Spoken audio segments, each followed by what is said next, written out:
Shri Anil Jain sir, presently Chairman National Dam Safety Authority. He has experience of 32 years in water sector. In all works of this water sources. He has worked in this port designing in Central Water Commission, and also he has experience of supervision of these construction projects in Bhutan. In Puna Sangchu 1. He has worked in this Ganga Flood Control Commission, looking after these flood management activities there also. And presently he is looking after this dam safety aspect of entire country. He successfully rehabilitated many failed dams. I can mention that this Garada Arden Dam that failed in Rajasthan, and he was instrumental in this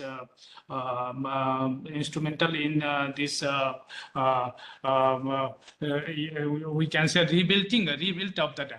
The dam was failed in 2010, and now it has been rehabilitated, and he was the first in CWC or in the India. Using means he has rehabilitated the dam, given the idea utilizing this HDPE geomembrane, first time in India. So in Garada Arden Dam, now this dam has been means initial filling has been started, and it got filled in 2022 itself.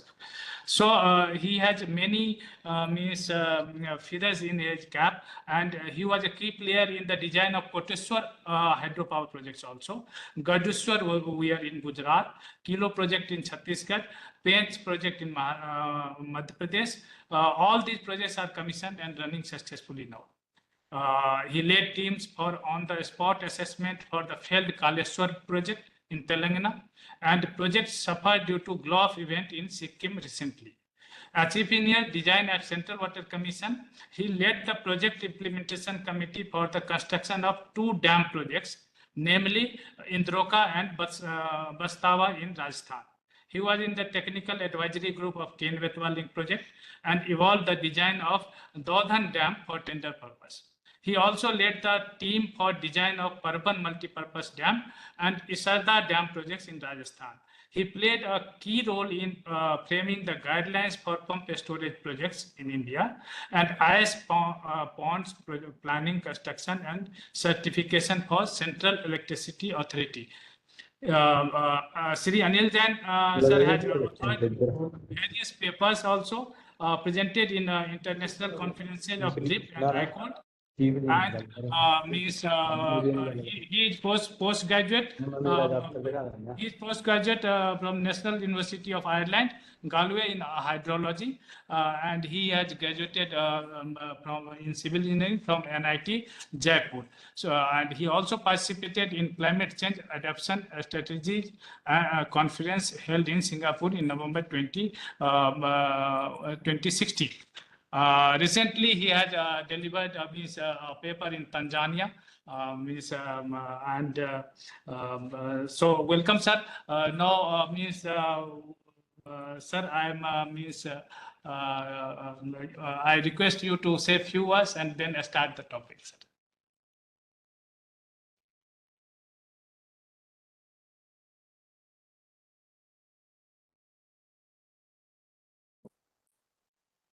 So thank you, Chaskar Saab. Thank you, Mr. Das.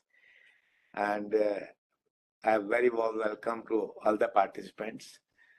Before I start my formal presentation, I request you all to keep your mic in mute status, and you can unmute them whenever you have query to ask me something, or in fact, we can have a session, as Mr. Chaskar said, after my presentation, we can have a question-answer session. There you can ask one by one if you have any query.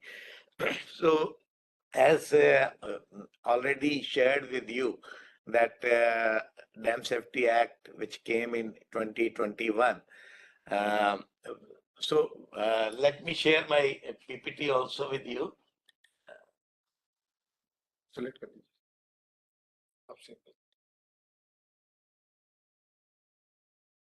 I hope it is visible to all of you. It is visible, sir. Okay. Full screen. Full screen? Full screen is not coming, na? Sir, full screen कर दीजिए. हाँ. Okay. Now it's okay, sir. Okay, okay. So let me share a brief history of events which actually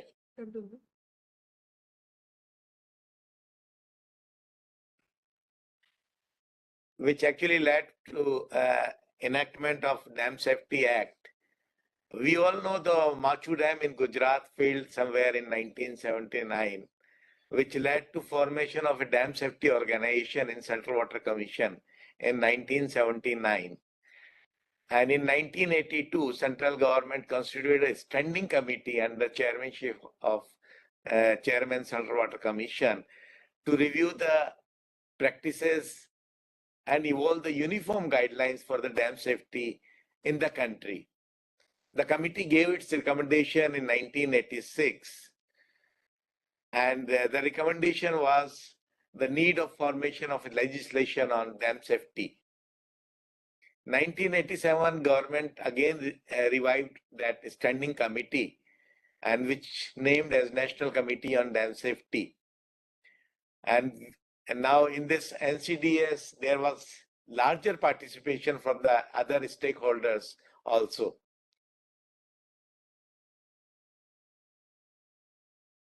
So in 2002, after the recommendation of the standing committee, central government presented a comprehensive draft on dam safety bill, and which was circulated among all the states for their comments.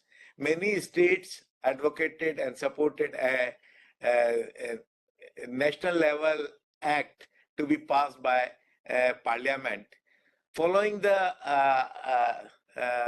recommendation of the state governments, in 2010, Dam Safety Bill was introduced in Lok Sabha on 30th August 2010, which was subsequently referred to Parliament Standing Committee on Water Resources for examination. The committee, Parliament Committee, gave many observations, and the Ministry of Water Resources decided to withdraw the bill so that they can modify it to large extent to incorporate all the comments offered by the Parliament Standing Committee. Accordingly, in 2018, a bill was again introduced in Parliament. However, bill could not pass due to dissolution of the 16th Lok Sabha. In 2019, again dam safety bill was introduced, and this time it was passed by Lok Sabha on August 2, 2019. And the same bill was passed by Rajya Sabha in 2nd December 2021. And on 30th December 2021, the President also gave its assent to the Act, and hence this Act came into force on 30th December 2021. After the enactment of the Act, many things took place in the country, and this Act is now playing, in fact, is a game changer in the field of dam safety in the country. So, what are the major provisions in Dam Safety Act? I will discuss you one by one throughout this presentation, and I will also discuss what action NDSA is taking with the help of state governments in the field of Dam Safety Act. As we all know, Dam Safety Act is primarily applies to a specified dam, and specified dam have been defined as those dams which are having height more than 15 meters. However, it is also applicable to those dams which are between 10 to 15 meter heights and fulfill certain design conditions, which includes crest of the length, discharging capacity of the project, its storage capacity, design foundation condition, and special design condition if they have anything. The Act primarily advocates for surveillance, inspection, operation and maintenance of the dam for prevention of dam failure related to disasters. As we all know, any dam safety activity is 24/7 project. There is no any point where we can have afford to any lapses. So we have to be vigilant all the time. The Act also asks us to form institutional mechanism to ensure safe functioning and matters connected to incident thereto. It involves uniform dam safety procedure across the country. Even before the Dam Safety Act came into the place, all the state governments, they were having there some procedure of dam safety, but they were not uniform on pan-India basis.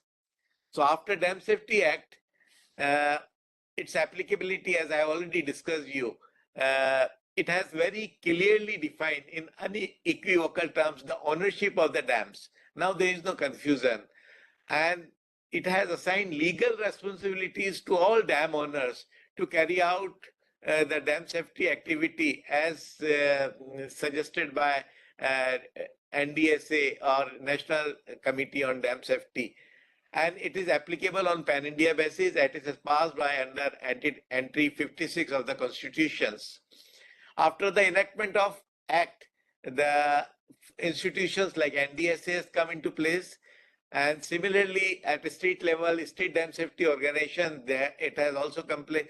But above them, there is some bodies, committees have been enacted, like at central level, National Committee on Dam Safety, which is headed by the Chairman Central Water Commission and is supported by many central government agencies, state government agencies, and the private experts.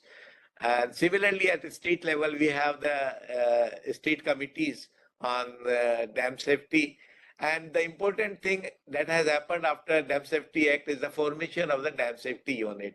Now, each dam owner has to create a dam safety unit for carrying out the inspection of the dam. I am happy to share with all of you that the maximum, in fact, all of the dam owners, they have created dam safety units for the inspection of the dam. However, dam safety units have been assigned to number of dams considering the constraints of manpower and many other issues. However, those dam safety units now they are performing their duties and doing the carrying out the inspections as assigned by the Dam Safety Act, and which are the pre-monsoon inspections, post-monsoon inspections, and at times special inspections also for the given conditions. Act also says uniformity on the guidelines. We have under the central government, under the DRIP program, have brought out many guidelines. About 13 guidelines are in place, which are available on the websites, which have laid down the uniform procedures of many safety plans, which we will discuss in further slides. And after the Act, now we have a uniform procedure of inspections.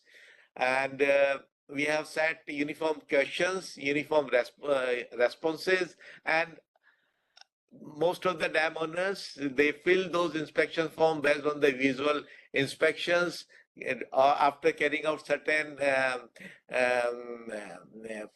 observations by instruments at their dams.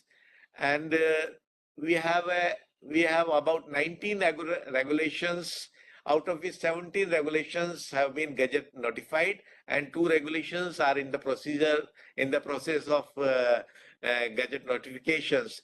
These regulations, in fact, are the law in the country, and all the dam owners, state SDSOs, and even other private entities, they have to now follow the procedures which have been laid down in these regulations. Act also requires us to form a national level database of all the specified dams. Happy to share with you that now we have a very versatile database for registering all the dam safety, all the specified dams, and we called it at Dharma. Similarly, Act also asks us to classify our dams. After the inspections, after each inspections, dams are classified in three categories: category 3, category 2, and category 1. Category 3 are those categories which requires minimal maintenance work or rehabilitation works, and which we can say that they are in much better shape, much better conditions. Category 2 are those in which after inspections, dam safety units or any other agency who is doing inspection, they find out that the dam requires certain major rehabilitation works. However, the safety is dam is not on the verge of catastrophic failure, but it requires immediate attention. And there's another category, category 1, which is the most alarming category, where we require immediate actions. And I keep on saying to all dam owners to cut short their procedures for assigning the requisite funds to carrying out those maintenance work in category 1 dams, and they should attend those dams immediately once they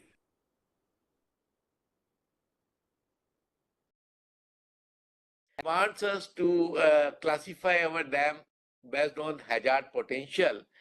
Hazard potential is the total consequences which can occur if a dam is were to fail. If dam fails, what kind of hazard potentials consequences can occur? Based on that, we have to define our dams, and for this we have published one regulation also, which is about to notified, and we have a guidelines also. Based on this, we are defining our dams in 4 categories. I will discuss about that in my subsequent slides. Act also requires every dam owners to carry out comprehensive dam safety evaluations. And comprehensive dam safety evaluations are much different than our usual inspections which we carry out before monsoon or post monsoon. The comprehensive safety evaluations require many elaborate analysis, investigations, redesigning, and evaluation of dam safety plans.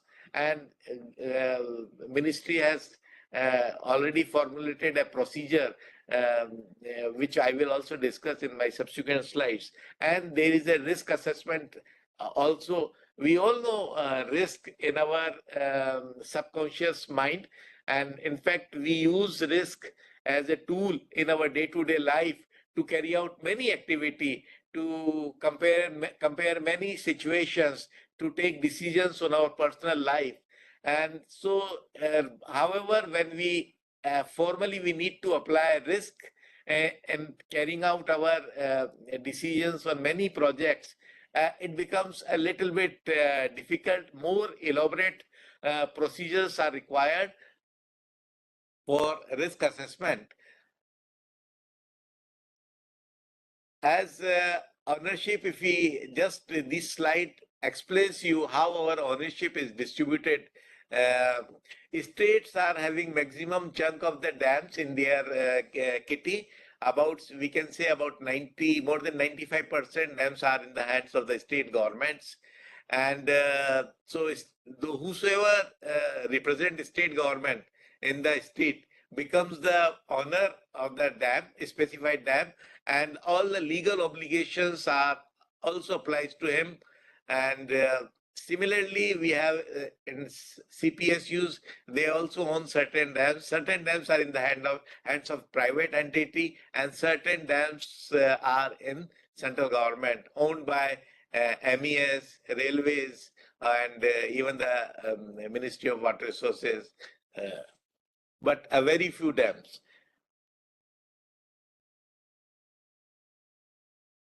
Act demands us to prepare safety plans.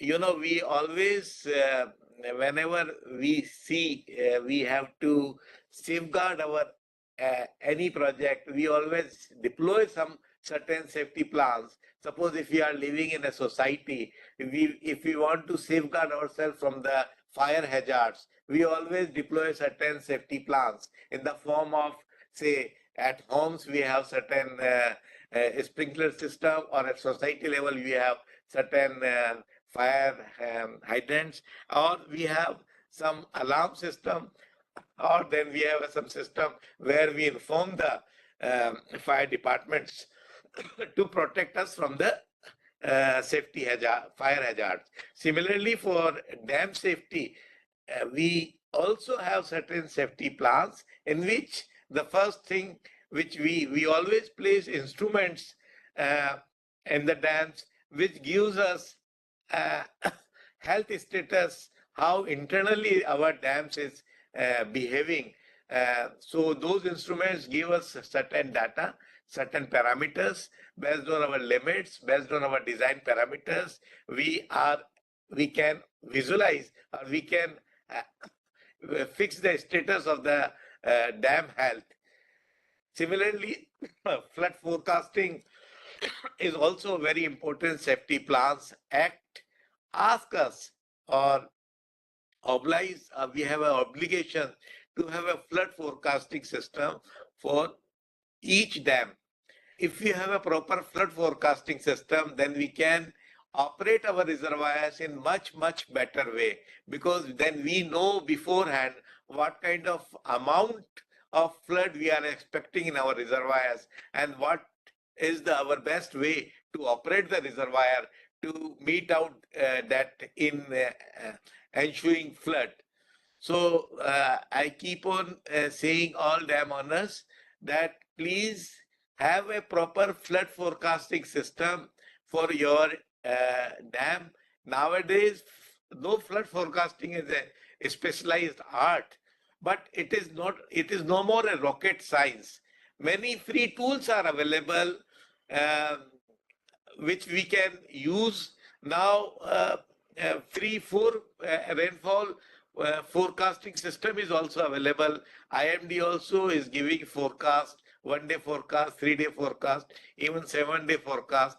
Even those forecasts are available freely now through various tools. So we can have some kind of rainfall runoff forecasting system for which models are available, machine tools are available, and we need, and if you need certain trainings, then those trainings are also available through our National Water Academy, Pune, and our Center of Excellence, which we have established under the DRIP, IIT Roorkee, IISc Bangalore, MNIT Jaipur. Those centers, and in due course, in coming time, we will also establish more centers like this, which can give you training in these areas. Early warning systems are very handy in case where our projects are lying in first in the basin or in Himalayan regions, where there is a possibility of um, GLOF, that is glacial lake uh, outburst floods, or even landslide floods. So if we have early warning system, then it can be very handy. We can save, we can operate our reservoirs safely, and we can save many lives in the event of any catastrophe. So there are sensors, and I think for the GLOF, our NDMA and state disaster authorities, they are also working with the state governments, with the dam owners, and have an elaborate plan of installing sensors for the glove. And I am aware that NHPC and many other CPSUs organizations, they have placed many early water level system which can forewarn them, and they have established one um, centralized control room where they inform all these informations, and then they disseminate those information to dam operators or public at the downstream stakeholders at the downstream of the project, and take proper actions for the ensuing. O&M, I want to share with you that we have a guideline available for preparation of manuals, operation and maintenance manual. And this is very important because ultimately what we want to have, we want to operate our reservoir successfully so that our structure remains safe, as well as population at downstream and establishment at downstream, as well as environment, they all remain safe. So having a well let down operation and maintenance procedure is must for safety. And preparation of O&M manual, though, is a legal obligation, but you can because in our country we have more than 80% dams are ungated, and preparation of O&M manual for ungated dams, ungated structures is not a very lengthy procedures. Based on certain parameters, very easily one can prepare O&M manual. For the gated structure where we need to establish rule curves, we need to take care of many other demands also. Detailed procedure for preparation of O&M manual is available in those guidelines. I request all the dam owners, SDSOs, to kindly pursue with the dam owners for preparation of O&M manual. And once we have a preparation of O&M manual, available O&M manual, then anybody who's operating, there will be no confusion, because then everybody knows at what level, at what point of time, how to operate the reservoir. Similarly, emergency action plan, I think, is a must for any safety procedure, safety plans, because it involves local administration, it involves local disaster authorities, national disaster authorities, and we can prepare emergency action plan for various scenarios. The worst scenario is the event of dam breach. If dam breaches, what kind of inundation would take place? Then we can inform the administrative authorities, disaster authorities to take proper action. Similarly, we can prepare emergency action plan for very severe floods also. Yes. Am I audible? Am I visible? Yes, sir. Yes, sir. Okay. Yes, sir. Okay. Yes, sir. Yes, sir. Yes, sir. So we Sir, can prepare. slide Yes? is not moving, sir. Slide is, have you No, moved? I am still on this slide only. Okay, okay, sir. So emergency action plan can be prepared for various scenarios. Like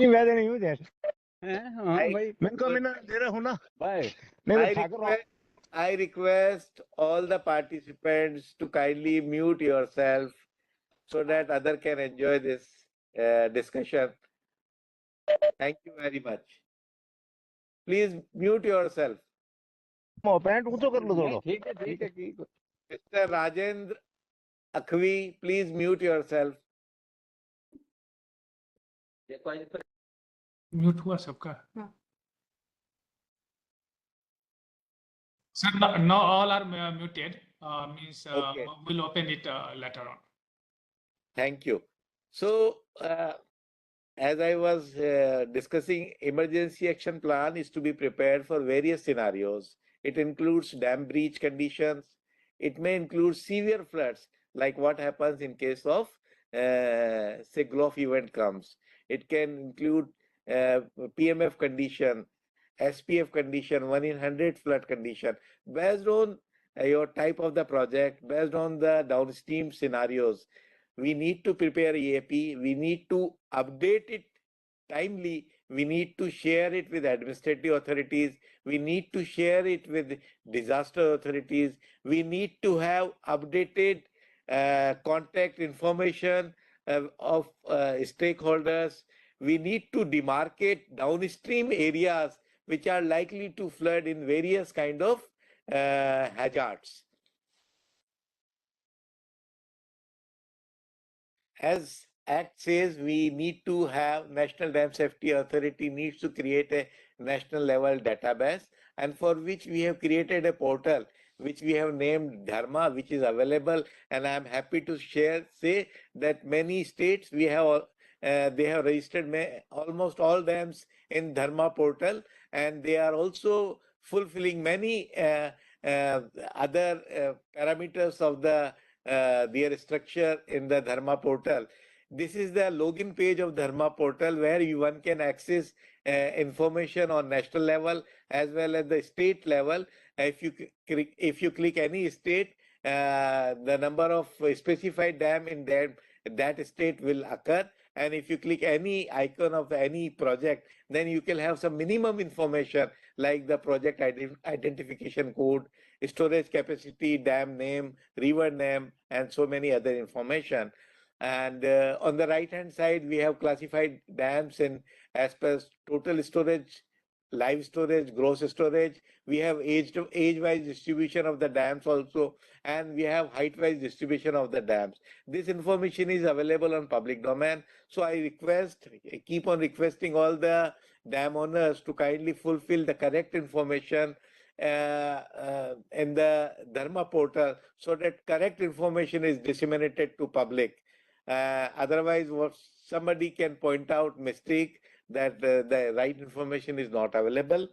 And if you have database, this database have many other information, like you can have uh, health status of dam, a specified dam, which you have categorized after each inspection, like pre-monsoon inspection, post-monsoon inspections. You can put many designs, drawings, and many other features in Dharma portal. As on date, we have about 6,591 specified dams registered with us, and uh, we are requesting all the dam owners to kindly fulfill the correct information about their registered dam into the Dharma portal so that we have correct information. Even their bosses, the senior level officers, they have access to this portal, and they will come to know the project specification status immediately just by clicking on the Dharma portal. After the enactment of the Dam Safety Act, uh, uh, our dam safety procedure is shifting from deterministic to risk-based information. In deterministic approach, we think we know all the hazards deterministically. We think we know all the material properties deterministically. So we design our project for, say, any hydraulic loading condition, then we think that we know it deterministically very well. We know the earthquake hazard deterministically. We know the foundation properties deterministically. And based on that, based on the standard available, design standards available, we design our project and we evaluate it based on the factor of safety prescribed in our design standards. This technique has worked very well, but however, in day-to-day operation, many things take place which our this deterministic procedure cannot evaluate, like internal erosion, potential of internal erosion in an earthen dam, potential of sliding, which due to occurring of many factors like activation of any sliding plane in the foundation, human factors where we fail to operate our gates and which may lead to safety hazards. So world over, all the leading countries, all the uh, established countries they are now shifting from risk-based, from deterministic approach to risk-based approach. It is, in fact, all the infrastructure projects for many long times, since long times, they are using uh, uh, or employing the risk-based approach in determining the safety of their structures. Now, dam safety is also in the domain of risk-based approach. So risk, what is risk? Risk is in day-to-day life, we always use risk when we want to evaluate our own many situation in our personal life, in our other walk of life. We use risk as to evaluate different conditions. So risk we can define as potential of loss subject to occurring of any accident. So risk is two components: likelihood of accident, and if accident happens, then consequences. So mathematically, as I already discussed you, risk is consists of two components. If we want, for safety purpose, we can say for two purposes. Otherwise, there is one more component of um, occurring of hazard also. And so, as I discussed you, evaluation of risk in day-to-day life where we assign proxies is very easy.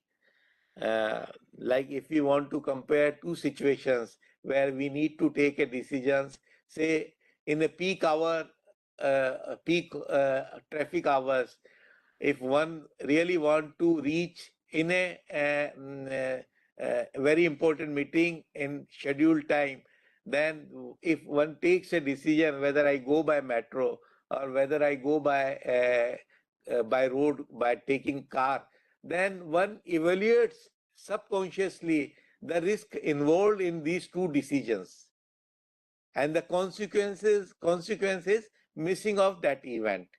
So we evaluate our many decisions based on risk. However, when we want to take a decisions for a project involving many uh, loss of life at large scales, loss of infrastructures, loss of environment, or failure of a large infrastructures like dams, then evaluating or estimating the risk is a very time consuming process which requires a lot of inputs, lot of data, and it requires specialized knowledge, and it all these two things requires time, requires a lot of cost. So estimating of likelihood of a failure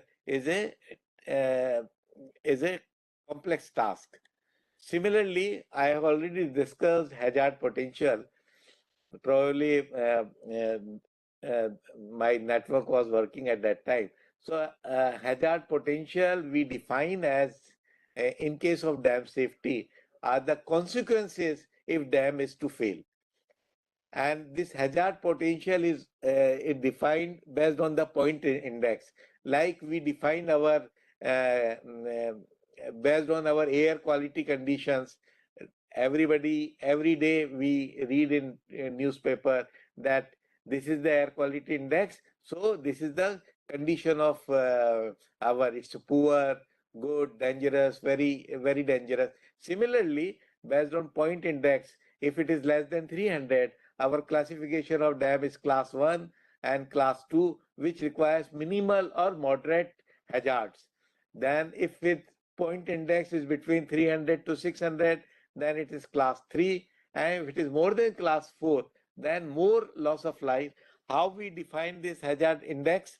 Is this index is defined on 4 parameters: capital value of the project, potential for loss of life, potential for property damage, potential for environment, and cultural impact. We assign all these parameters certain values, certain points, and we uh, uh, sum up all these points, and then we develop a point index.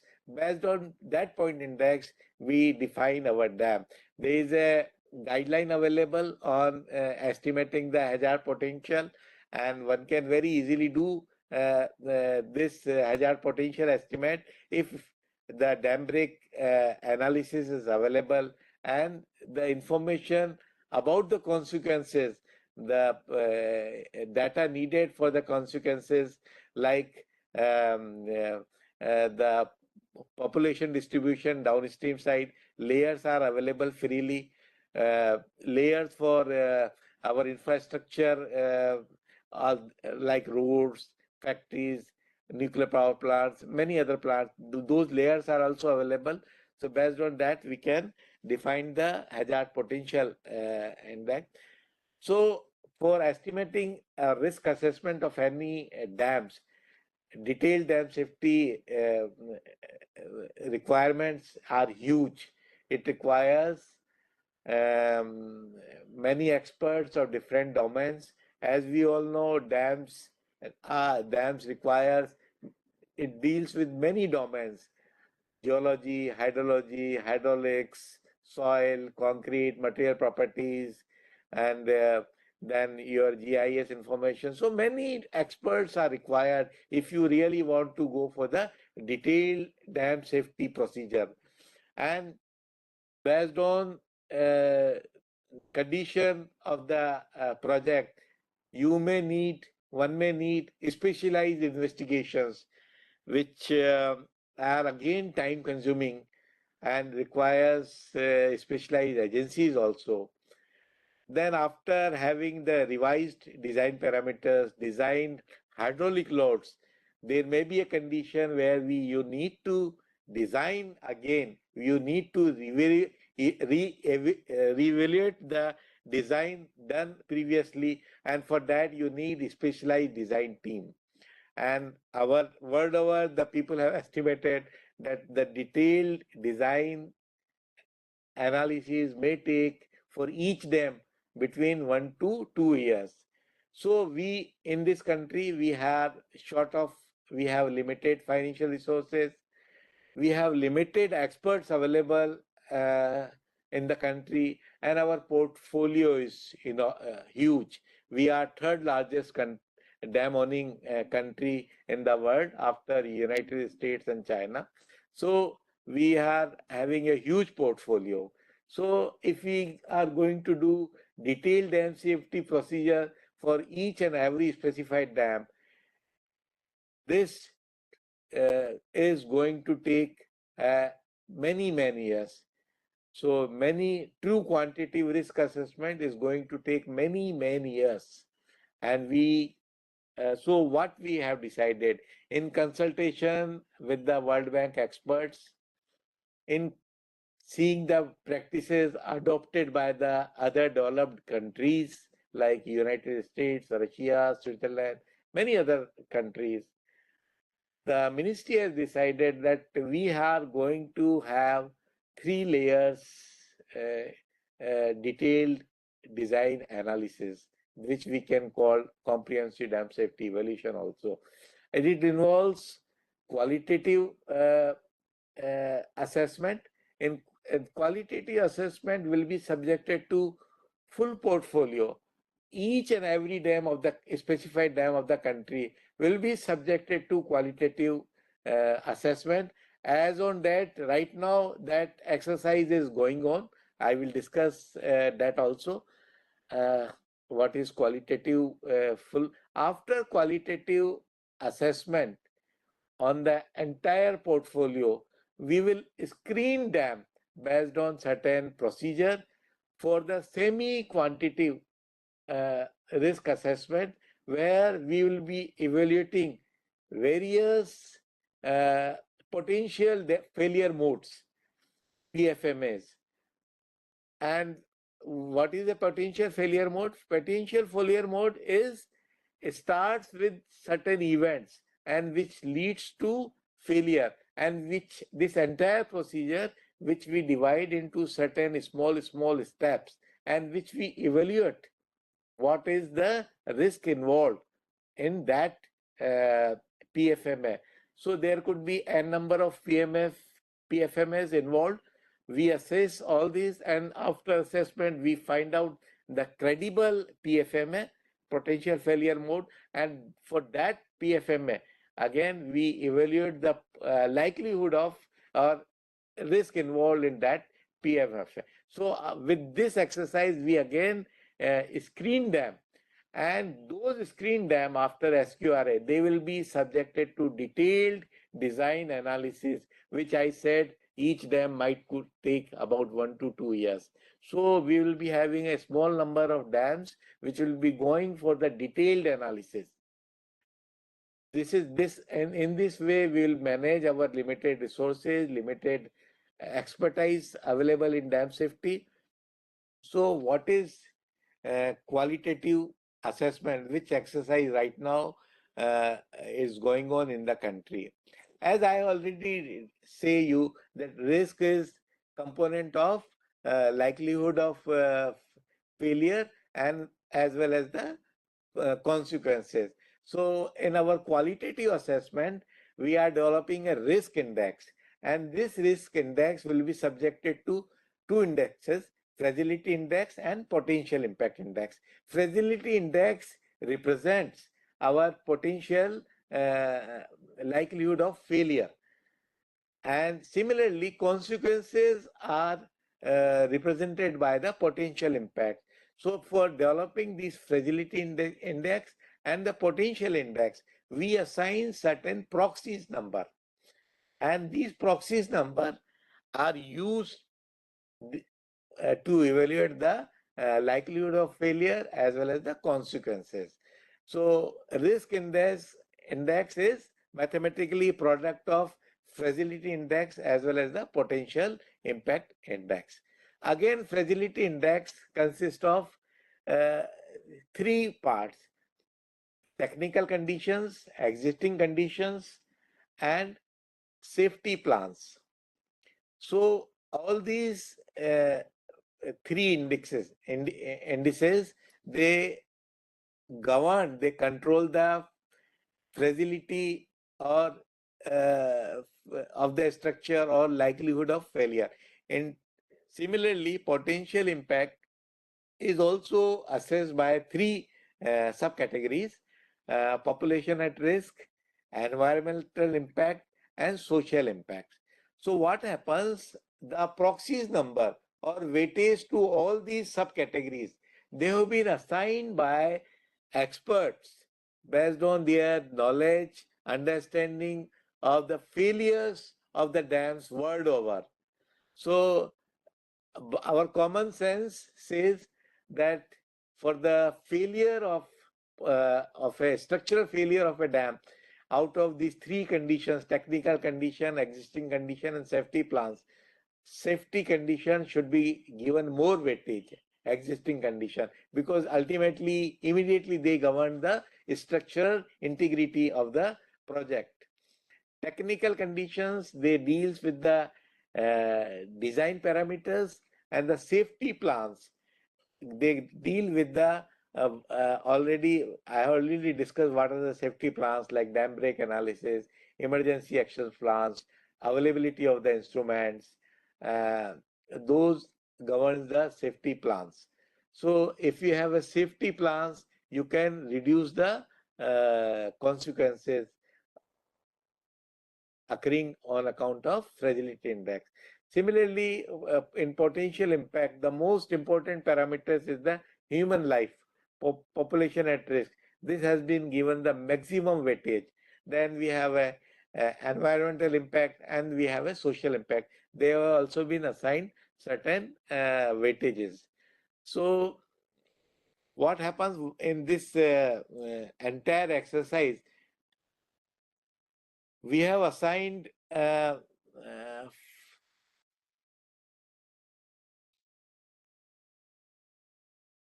we have like here I will discuss you what is in technical characteristic. Technical characteristics deals with the design parameters, the stage at which the dam was designed, and if dam age is, say, what is the age, today's age, because by it is presumed that after a certain point of time the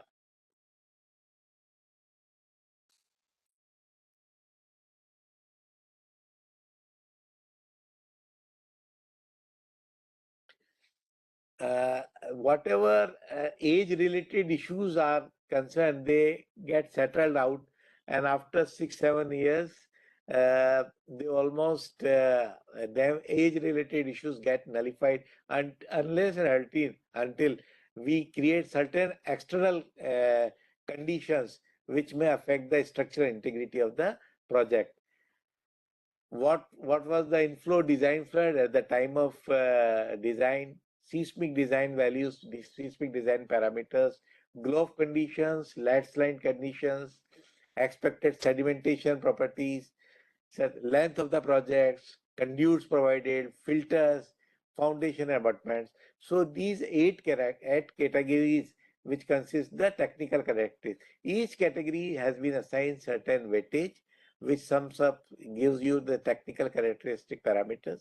Similarly, for the existing conditions, which are most important conditions, where we design what is the today's uh, seismic resistance of the structures. So today's seismic resistance structures can be evaluated if certain seismic parameters, seismic value have been changed by the design standards, or there is some occurrence of certain events, earthquake events, which force us to evaluate the or which due to which design seismic resistance parameters have gone under changes. Similarly, what is the available flow discharge capacity of our spillway as on date? The discharge spillway capacity might change due to certain development both at the upstream with the project itself and the downstream conditions. Similarly, what is the condition of the flow discharge equipments? What kind of our design, our gates are in what conditions?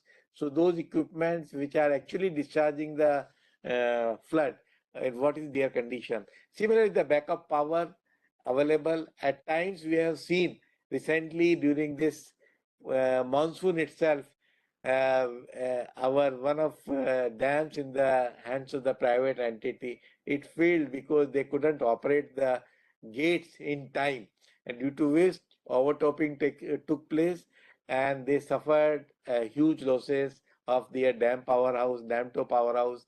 Their urgent dam, due to overtopping, get eroded. So all these conditions affect our structural integrity, and we assign certain weightage. Access to the site also becomes very important. There may be a condition where you may not access to operate the gates.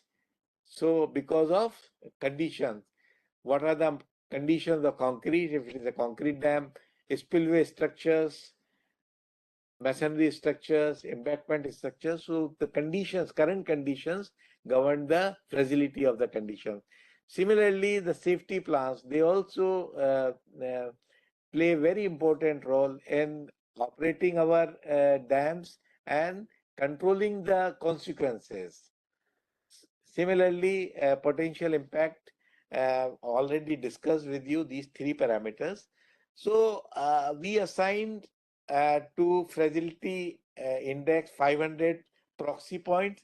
Similarly, potential impact, we assigned 500 potential proxy points. And if you see the distributions, the design technical characteristics which deals with the design, they have been assigned 104 points, and the existing condition, they have been assigned 328. Safety plans, they have been assigned 68. You might be wondering why they have been at such a odd numbers, why no the some even numbers are like 104, 328.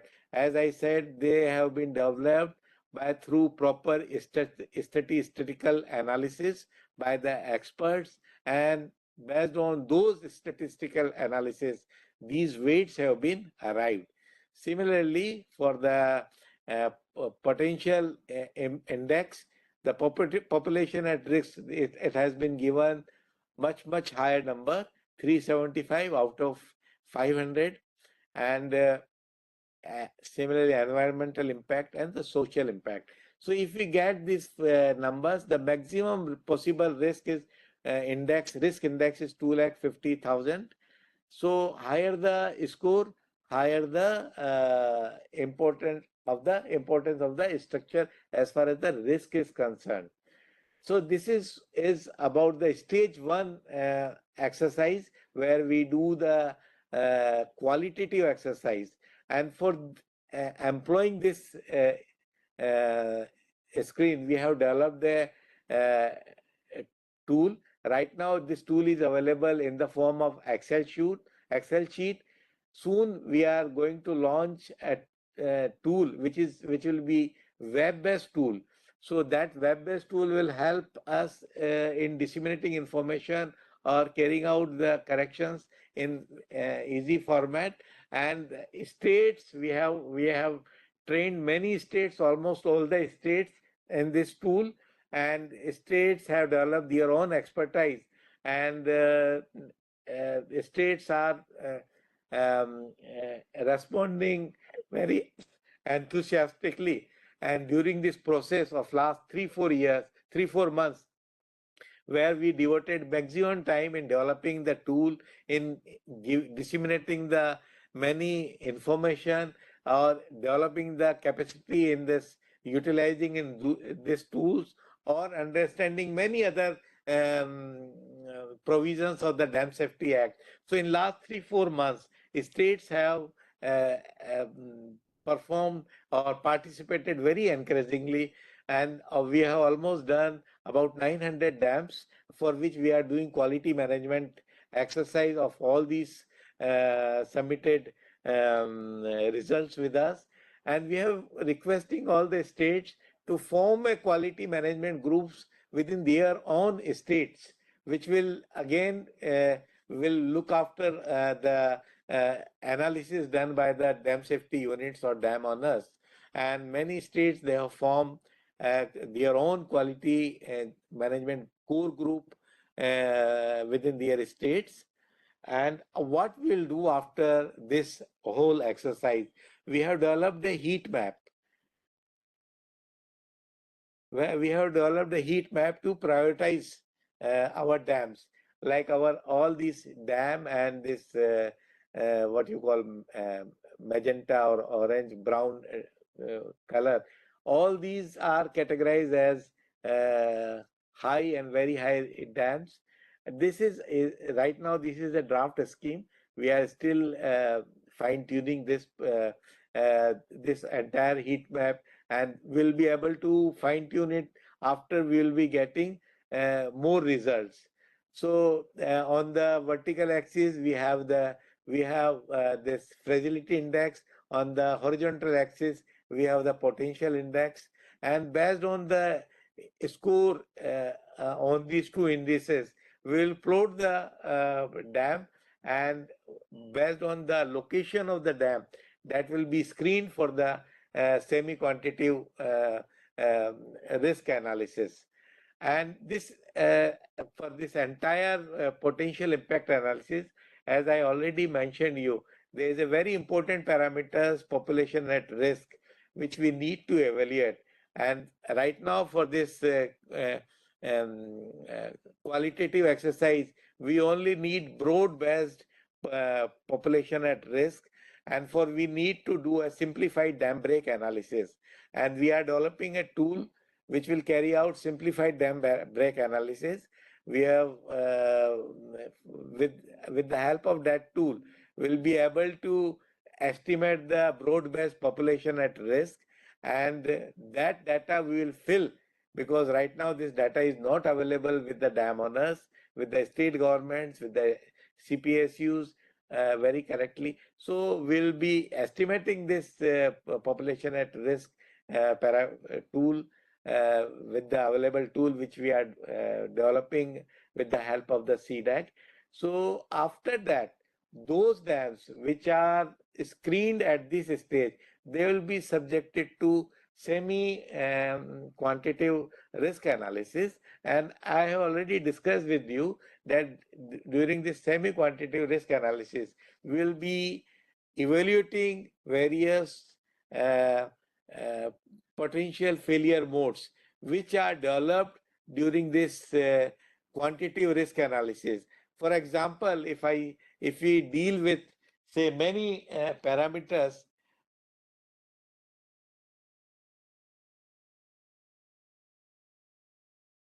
say uh, if we say if we uh, for each dam we find that in particular uh, scheme dam has got more highest scores, like say available flow discharging capacity, means its discharging capacity has gone down, so this becomes a potential failure mode. In case of design failure comes, how this spillway will behave.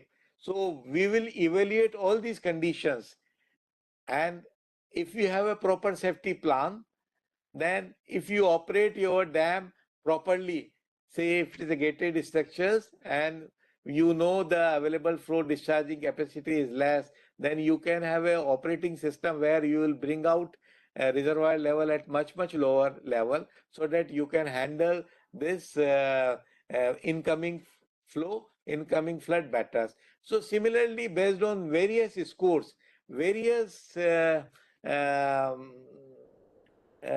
potential failure modes can be developed, and each potential failure mode will be discussed in detail with the help of persons who are involved in operation and maintenance, with the design team, local design team, and credibility of each potential failure mode will be discussed and established, and for each that credible failure potential failure modes, probability of likelihood of failure will be discussed through event tree diagrams. Event tree diagrams is a very handy tool where we develop various events, triggering events, and we reach to final outcome.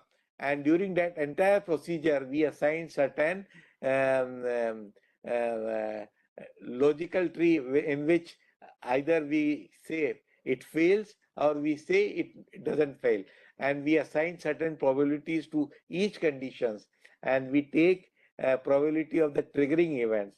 So finally, for each potential failure mode, we will be able to develop a likely likelihood of failure of the structure for the credible potential failure modes. So after evaluating these two parameters, likelihood as well as the consequences, we will again developing a heat map, and we will be again categorize them, screen them for the detailed analysis. So this scheme will be following. So any success of any project or any act, any scheme depends on success of its outcome. So Dam Safety Act success will depend if we implement the necessary provisions of the Dam Safety Act, like developing a dam safety plans. If we able to develop proper dam safety plans, will be fulfilling the Dam Safety Act provisions. Similarly, if we define or develop the institutions, then it will be a success. If we develop a culture within our unit for the dam safety, then this will become a success of the project. So Dam Safety Act success will depends on its owners, those who are to fulfill the act provisions. Though there are legal provisions to implement those um, um, um, clauses of the act, but Right now, we are disseminating information. We are in the phase of developing the capacity. We are treating our all states as our partners, and I am happy to say that the states are responding very well.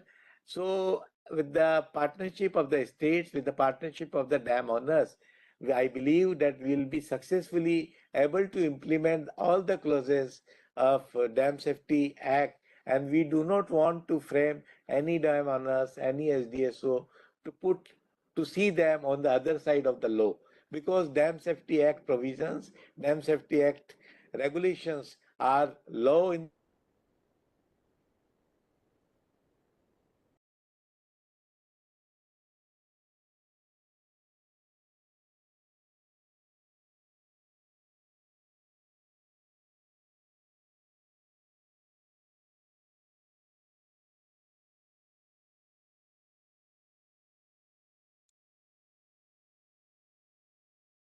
I think Jain साहब की आवाज disconnect हो गई है. जी जैन साहब He's connected, but probably there is some issue with his microphone. Jain साहब आपकी आवाज बीच में डिस्कनेक्ट हो गई है. थोड़ा सा चेक कर लीजिएगा. I will call in his office also. Kindly hold. अभी प्रेजेंटेशन कंप्लीट नहीं हुआ है. सर वॉइस आपकी चली गई है, आपकी आवाज नहीं आ रही है सर. जी अभी जी और प्रेजेंटेशन भी उनका अभी विजिबल नहीं है, शेयर और प्रेजेंटेशन भी नहीं विजिबल है सर अभी. हेलो.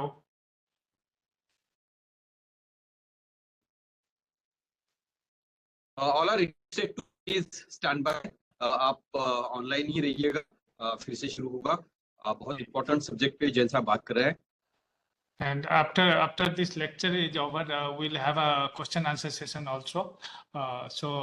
Means कई questions इसमें लिख रहे हैं chat box में लोग, but we'll allow it after this lecture is over to avoid some disturbance.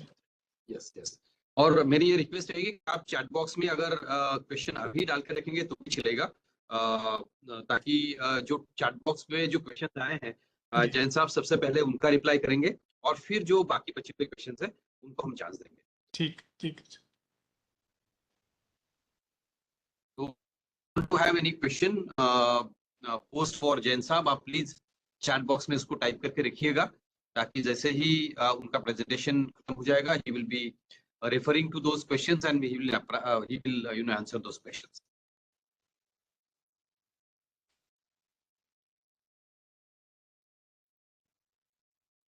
It's still connected. Jain साहब अभी कनेक्टेड है, लेकिन कुछ उनके ऑडियो में इशू है probably.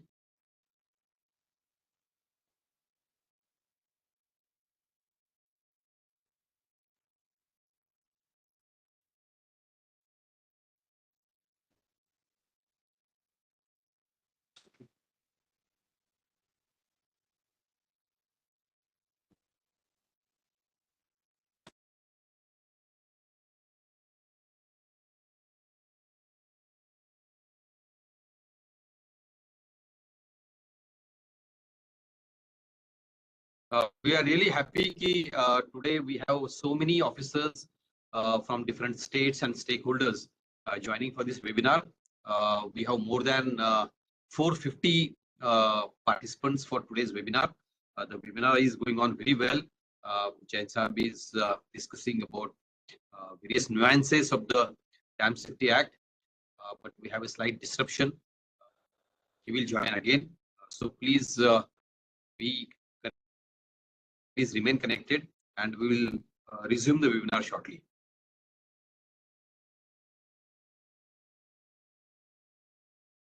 In the meantime, if you have any question, please type the question in the chat box and submit it so that after the presentation, those questions can be taken up immediately.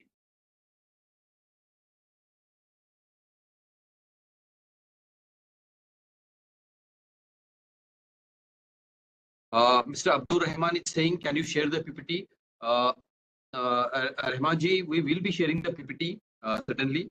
All the PPTs that are going to be delivered in this webinar series, we will share the copy of it. certainly we'll share. Mohammed Zabir is also asking, can we share the PPT? Yes, we are going to share it.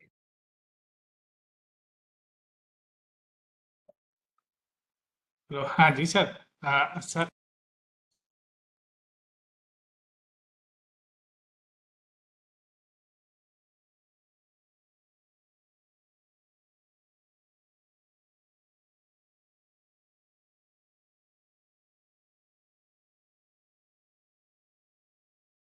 Those officers who need a copy of the presentation, please be sure that you have registered on the Google registration link, because through that we get your email ID and we can share the material with you. Okay, so it's very important that all the participants they may register on the link that we have provided. We will again share the link so that whenever we have to send you a copy of the presentation or some additional material, we will be sharing it through your email ID. Okay, so the registration link, I will share it once again for the benefit of all of you.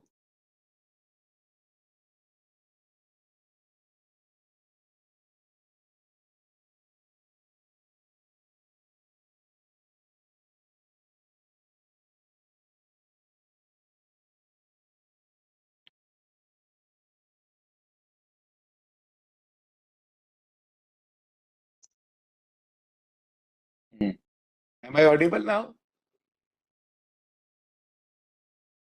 Am I audible, Chaskar sir? Yes, yes, sir. Yes, Okay. you are audible. Yes, sir. Okay. So probably I was on my last slide where I was discussing about the heat map, which we are going to develop after this quantitative risk screening exercise. Did I discuss, Chaskar sir, this? Yeah, you was on the last slide only, but you can again, Okay. from the point where you was 10 minutes back. Yes, sir. Surely.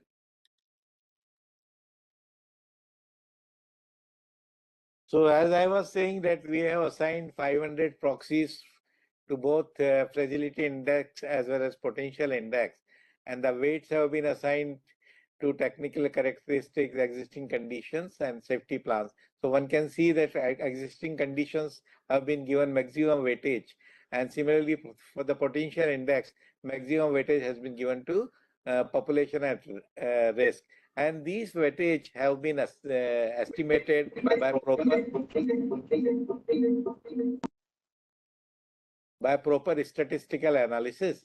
So that's why they are not the regular numbers. They are something odd numbers like 104, 328, 68.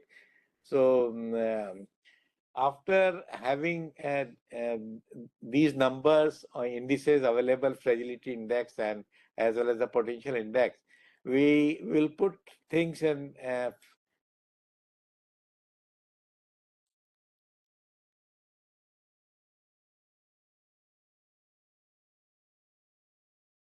we'll develop a heat map where on the vertical axis we have a fragility index, on a horizontal index axis we have a potential index, and based on the score, each dam is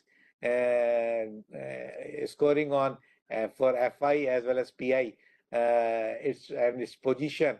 It will be classified as very high, low, and low risk and moderate risk. So those dams which are high and very high, this plan is still in the draft stage. We are still fine tuning it, and fine tuning will be possible when we'll get more score for both PII as well as FI. Right now, this PI score is not readily available because most of the dam owners, they don't have the score available on the risk number of livelihoods, population at risk. So for that, we are helping all the dam owners, because for this kind of exercise, you need this broad-based population at risk. And for that, we are developing a tool with the help of CDEC, where we will do the simplified dam break analysis, and based on the developed inundation map, will calculate the broad-based population at risk. So that number will be sharing with the each dam owners, or we will be putting it our own in the web-based tool, so that then we'll be having the exact number of FI as well as PI. And after that, we will start screening of the dams. For those dams, screen dams will be subjected to SQRA, semi-quantitative risk assessment. In SQRA, will be developing various potential failure modes, and each potential failure modes will be discussed in detail with in consultation of the operation and maintenance personals, design personals available at the dam site, and the credibility of each potential failure modes will be established. And for that established credible potential failure modes, its probability likelihood of failure will be assessed through event tree exercise. Event tree exercise is a well-established technique in the field of risk-based analysis. In the event tree analysis, we have triggering events, and these triggering events pass through various safety plans, various stages, and ultimately it leads to us some outcomes. So at each stages, there could be two logical outcomes: either that safety plans works or it doesn't work. So we assign based on the information, background information available, probability to each logical outcomes, and through event true, ultimately we are able to estimate the final likelihood of failure of the project for that credible potential failure modes. And then again, we'll be developing another heat map, which will again screen dams for the detailed analysis. And we have already discussed that the detailed analysis might take many years, and it say 1 to 2 years, and it requires many experts, many specialized testing, and it may require re-evaluation of the earlier designs also. So right now we are in the stage of doing the tier 1 exercise, where we are doing this qualitative exercise, and subsequently we'll be doing the SQRA and detailed analysis. So this is right now we are doing that. And what I wanted to share is that the success of Dam Safety Act depends on success on outcomes which the Dam Safety Act requires in the field of dam safety plans, in the field of operation of the dam, its safety management through its designing procedures. So we will be able to do this. The success of Dam Safety Act will depends on our performance of the dam safety owners, states. As on date, our states are acting as our partners, and they are increasingly taking participate in all the activities which NDSA is prescribing. They have started doing the registration of the dams, though there are legal provisions also in the act, but at this stage, we do not want any dam owners to fall in ambit of that legal provisions, because they all are participating very well and doing exercise. Right now we are in very initial stage, where we are developing the capacity of our dam owners, states, and many others, as well as also developing our own teams capacity building exercise. And that's why this webinar is taking place. And I hope through participating in this webinar through all 15 days, where they have assigned about 15 courses, that will be very helpful in developing the capacity building. With that, I rest my case. Thank you.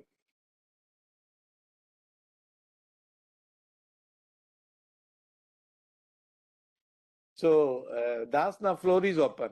इसको unmute कर दीजिए.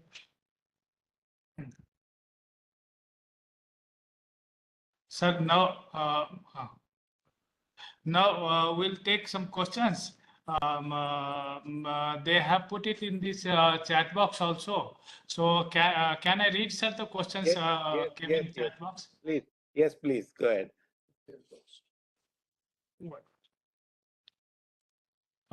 Sir, I'm starting it. Mohammad Rafiq Gojre. He has asked what will happen to early warning system when the same technical. Acha, oh no, that was the other thing. That was not related, sir.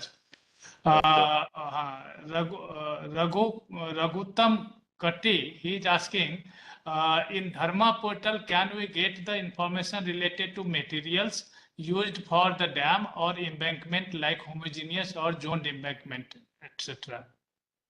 Right now, we have a engineering forms we have developed where we are right now capturing the essential parameters related to layout of the project.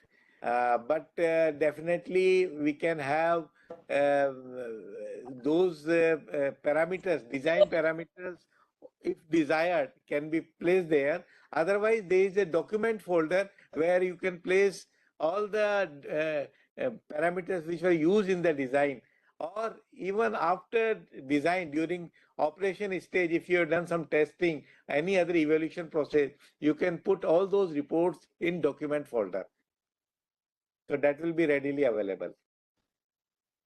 So Mr. Raghuram Katti is available right now. Are you listening? I hope.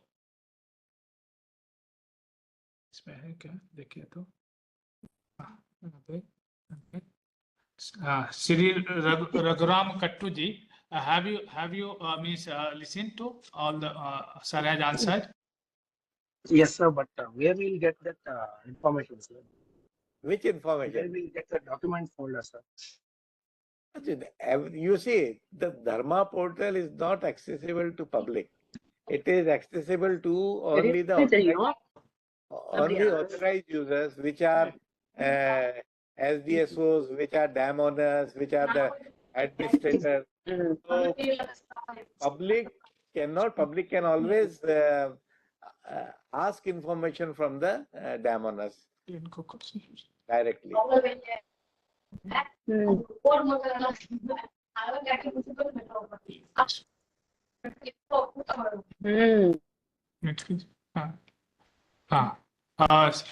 Sir, means one Shri RK has raised the hands. So Mr. RK, you can ask your questions. I mute कर दिया क्या हमने सब? Sir, Yeah. now am I audible, sir? Yeah. RKDE. Sir, RK. where will I get the document folder? Okay. अपना word का file का Chat. कहाँ? Yeah. What? हाँ. What are the limitations of FI and PI for a specified dam? That is the question from Mr. RK. FI and PI for a specified dam. Sir, please, can you repeat once again, sir? Means your question. No, have you any questions to ask? If you are available, kindly ask Can you directly. ask questions? Directly, you can ask questions.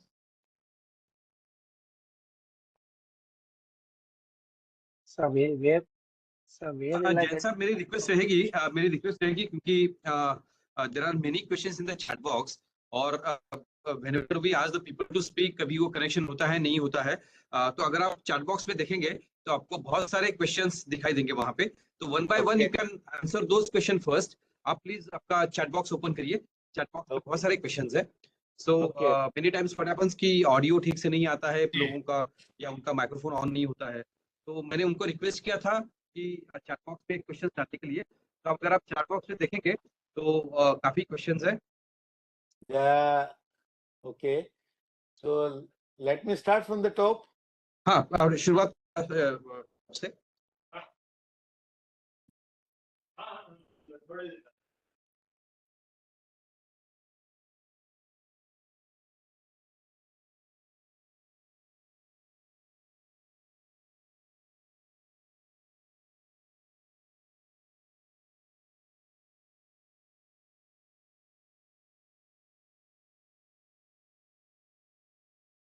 जैसे 12 बजे से आई think the questions have started from 12 o'clock. अगर 12 बजे का अगर आप chart देखेंगे, I think the first this thing is Dharma portal के बारे में है. What is the role of geologist in dam safety, वो एक क्वेश्चन है. Okay. Sir, in Dharma देखिए, portal, can we get the information related to हाँ, material? से शुरू कर सकते हैं, वहां से शुरू कर सकते हैं. Which I have already answered. Okay okay. So, and the next question is, what is the role of geologist in dam safety? Geologist role is tremendous in dam safety because ultimately,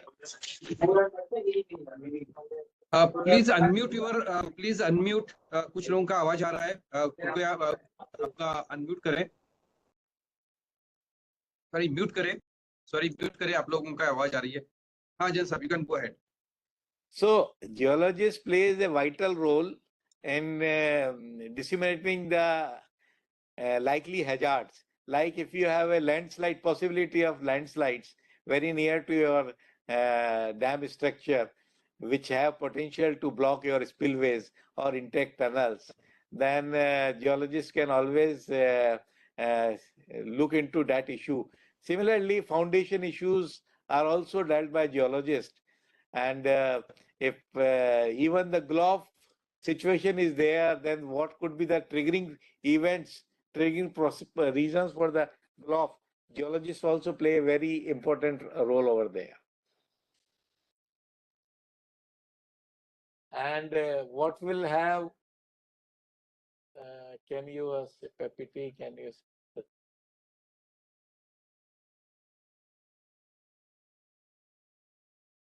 please share materials, tools, videos, recording to do technical analysis and relevant free open source software.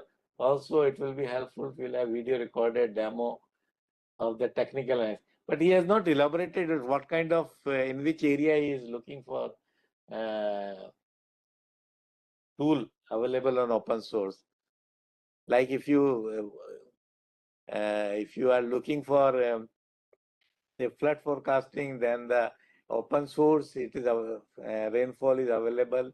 Similarly, there are many tools available for rainfall runoff analysis, which you can employ. And if you are looking for dam break analysis, then tools available like HackRAS and Hack HMS. For design flood also Hack HMS and many other tools available. For GIS based, QGIS freely available. So many tools are available. I don't know, you have not specifically asked anything, but many tools are available. Please explain preparation of O&M manual for gated and ungated reservoirs. So I think when your detailed webinar will take place on this issue, they will definitely cover on the guidelines of O&M manual.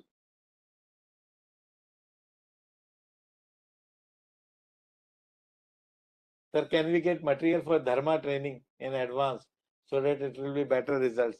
So whenever Dharma training is being conducted by either NDSA or NWA, probably we are always sharing the material, related materials. Am I right, Chaskarji?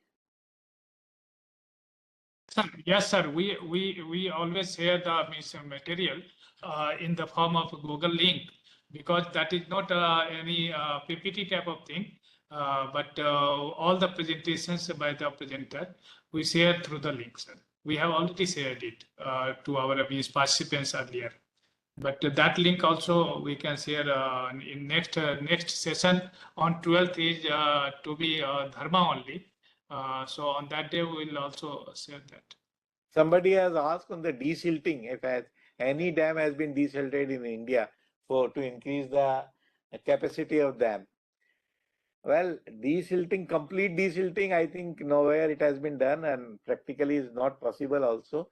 But some of the dam owners, they employed local soil excavation practices like sand mining type of activity to this to desilt their dams. But on large scales, none of them has been desilted as of now.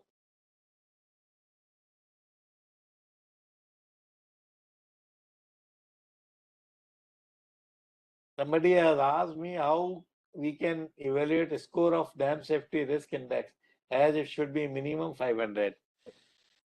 It is not minimum. Dam safety risk is consists of two proxies, fragility index and potential indexes, indices.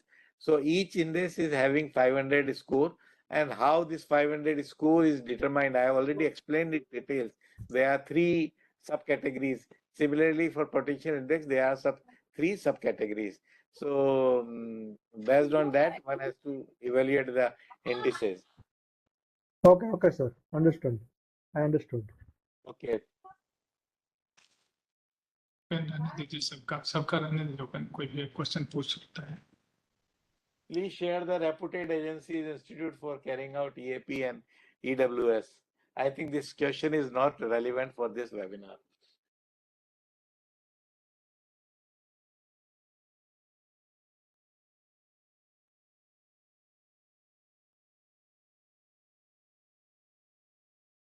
I think I've already says is the NDSA will review and approve the qualitative risk analysis conducted by the dam owners.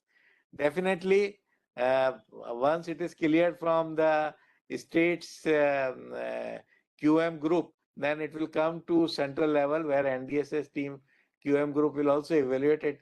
But they will not change the score. They will again send back if they found anything erroneous. Is there any role of CDSE as per the clause 38 starts only after completing the risk indexing and prioritizing dam for quality? That this is a procedure for CDSE, which has been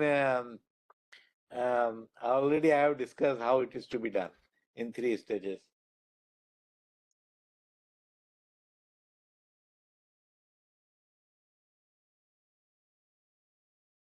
Then there is some unverified says general assessment of hydrological and hydraulic condition, review design as specified dam as per the course.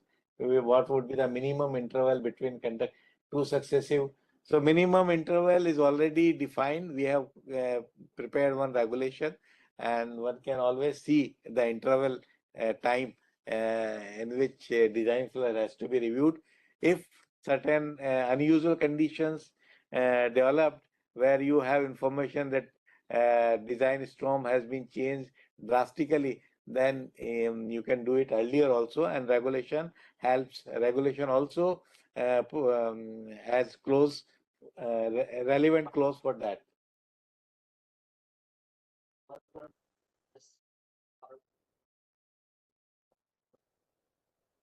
In normal case, can we have used zonal seismic parameters for evaluating the seismic safety of the dam instead of site-specific parameters? Well, I think for that we have a very clear guidelines. One can look into NCSDP guidelines, and we have a regulation also on dam safety, which is also available on all the regulations are available on Dharma portal download section also, which is available to the public. One can download all these regulations. So there is a relevant regulation on seismic parameter estimation also, and procedure also, which kind of dam are subjected to site specific seismic parameter estimation is also well defined on those regulations.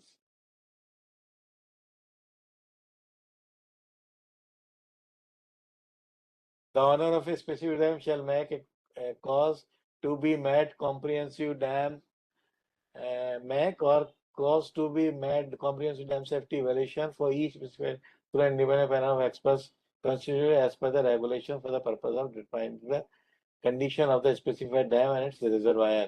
Do the independent panel of experts has to conduct the seismic review, design flood review, dam break analysis as part of the dam comprehensive dam safety evaluation? If so, what would be the roughly duration required to be provided to the panel of experts?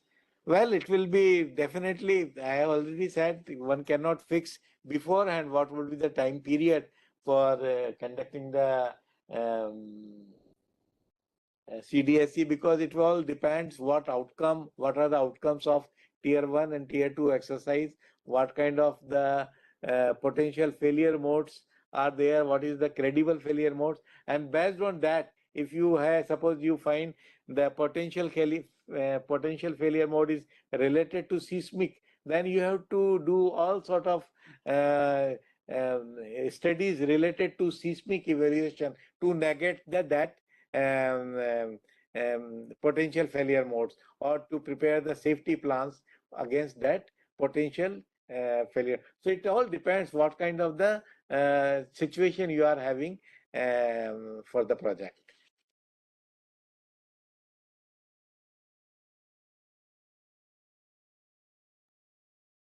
What are the major studies evaluation to be conducted under the scope of hydraulic experts in the comprehensive dam safety evaluations? The situation may arise where you need to do the mathematical modeling for the estimation of capacity of spillways also. There may be a situation where you need to do flood routing, where there may be a situation where you need to estimate the downstream channel capacity. So if I don't know who is asking, an expert should know all these things.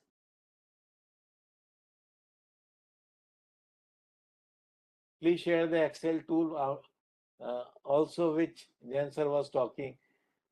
Well, this Excel tool is available for the dam owners who are supposed to do tier 1 access. What are the limitations of FI and PI for the specific dams? Well, this is a broad-based. If we are talking about FI and PI, it could be applicable to both tier 1 exercise and tier 2 exercise. So tier 1 exercise, we are evaluating it broad-based, where we are assigning the proxies. So the proxies itself brings subjectivity, and that is the limitations. And for the PI also, we are going for the broad-based population at risk estimation. We are not going for exact kind of population at risk based analysis. And the dam break is also simplified kind of analysis. And also many aspects of for the fragility index, we are not taking the detailed seismic parameters. We are not taking the detailed foundation properties. Whatever is available on readily we are not going evaluating anything based on the certain laboratory test or field test. So those are the limitations of the tier 1 exercise. The documentation Excel tool and keys for selection of the parametric value of each parameters for RRA. That is available in the tool itself, and keys for which, for certain things, whenever we are giving the training on this rapid risk exercise, that is tier 1 exercise, we have prepared frequently asked questions, which deals number of questions where people have queries, and we have prepared how to reply those questions. Like suppose you are having a query related to seismic parameter itself, then you have to evaluate if seismic parameters are not available with you, readily available, then we have, based on the current seismic parameters, we have given the 4 conditions, 4 categories, where you can based on the zone classification of the IS code, we have categorized, and we have tried to answer how to reply, how to answer this question in our FAQ, and that FAQ is also available. Similarly, for say in case of earthen dams, whether filter is available or not, these kind of questions where no documentation is available with the dam owners, we have tried to help them how to reply those such questions. So if documentation is available, I don't think any tab in the Excel based tool or web based tool is unanswerable, because these tools require information from the documents itself and the existing conditions, which is the information available through your regular inspections.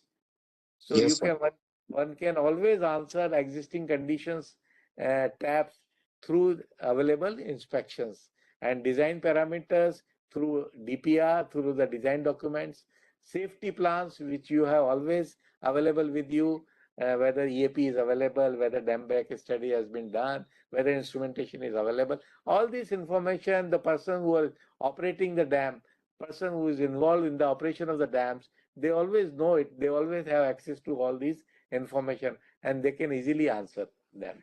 Thank you, sir. Thank you.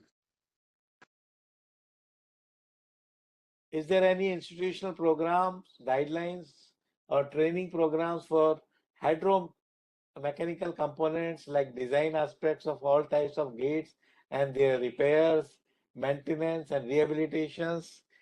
I think NWA keep on conducting training on design of hydromechanical equipments, which are usually employed in structures, and aspects of all type of gates and their repair. And all these things are what kind of gates are available, how to design them, where to deploy them. All these aspects are covered in all trainings which are related to hydromechanical. And I think NWA will be very happy to share information on these aspects. Maintenance and rehabilitations, it's a major issue, maintenance and rehabilitations. I think in due course, in consultation with the experts in HM and in consultation with the state governments, dam owners, I think we have intention, NDSA has intention to develop a SOP for maintenance and rehabilitation of hydromechanical components also.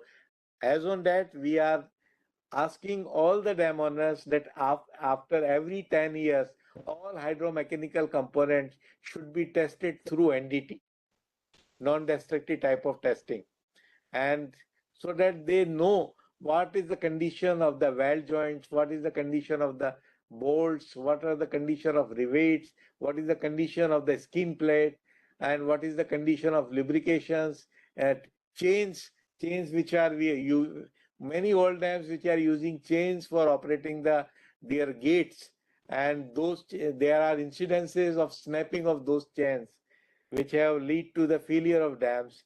So if you conduct NDT periodically, and if you conduct examination of the hydromechanical equipments, those things can be taken care very easily. Jain Sahab, I would like to inform all the participants that we are going to conduct indeed one 5-day face-to-face program on hydromechanical equipment, wherein we are going to cover design aspects as well as maintenance aspects of the hydromechanical equipment. And I will request all the participants that whenever such program is conducted in a physical mode by NWA later part of this year, they can join. Moreover, many of the questions that are being asked in this webinar, we have a detailed webinar later on, because it is a webinar series. Like say, for example, one webinar is devoted specifically for the hydromechanical equipment. So I would request all the participants who are interested in the specific topics, we will be having a special webinar down the line. The schedule of the webinar will be shared with all of you. Starting from today's webinar, we have a special webinar on hydrological review, dam break analysis, emergency action plan, sedimentation, hydromechanical equipment, so on and so forth, on inspection. on dharma.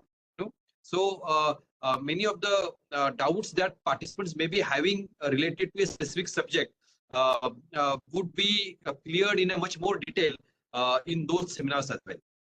Thank you.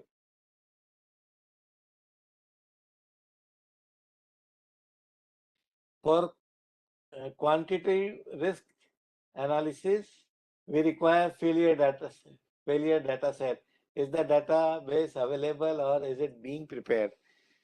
You know, this failure data set is not something which is which can be beforehand one can tell. When you do inspection, when you do this tier 1 exercise, where you will be answering or you will be assigning weightage to all these conditions, all these conditions ultimately will lead to a failure mode, where you will be able to know that this project can fail through hydromechanical equipments, through foundation failure, through material failure, or through some existing sliding plane in the foundation, or through reduced discharging capacity of the spillway, or through increase in the design flood value itself. So all those failure modes are developed through regular inspections, and ultimately those failure modes are analyzed to establish the critical failure mode or credible failure mode, and for that you go for the detailed design analysis. Are there any emerging trends in dam failures or safety incidents that concern you? How you are adapting to address this? Well, it's a very good question. If I say trends, in our country, we have more than 85% dams are earthen dams. And out of those earthen dams, about 80% dams are ungated dams, where you don't have any control of their operations. So mostly earthen dams fails due to poor operation and poor maintenance. So if state government, dam safety owners, dam owners, if they do proper operation and maintenance of the dams, earthen dams, then we can have a larger safety profile in the country, a better profile, safety profile. As of now, country has not faced any major dam failure on account of earthquake. Material failure, earthen dam, concrete dam, they have sustained all environmental forces, all hydraulic loads, and the earthquake forces. As of now, there is no reported incident for that. However, many earthen dams have failed on account of overtopping incidents, because they didn't have proper design of design flood. Due to this, even this year, 2 dams, I think Pedavagu Dam in Telangana and one dam in Maharashtra, they failed due to overtopping incidents. And some dams failed due to foundation failures, operation and maintenance failures. There are incidences, but largely it is operation and maintenance. Is the NDSA will review and approve the qualitative risk? This I think I already answered. Sir, we need tools which generate reports, which analysis once we enter all the instrumentation data.